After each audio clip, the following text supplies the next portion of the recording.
Samsung has just dropped a game-changing update for Galaxy users. The latest theme park version 1.1.01.23 introduces the stunning glass effect, which was introduced by iOS 26 and Samsung mocked it. It's a very fresh, highly customizable look inspired by Apple's liquid glass in iOS 26, but it gives you much more flexibility. 1. You get 5 new icon effects: basic, film grain, duotone, glass, and gradient.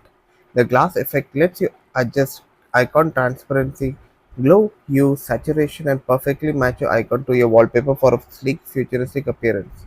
It works with One UI 8. It's compatible with devices like S25 series, the Z Fold 7. No system update needed. Even notification gets a translucent update for a much cleaner look. How do you update? One, open the theme park app, tap create theme, go to the icon tab, select glass from the drop down. Then you can use the slider to fine tune the effect until your icon blends perfectly with your background. You can grab the theme park update via the Samsung Galaxy Store or sideload the EPK if it's now rolled out to your region. Give your home screen a new iOS vibe. And then Samsung was mocking them, and now they joined.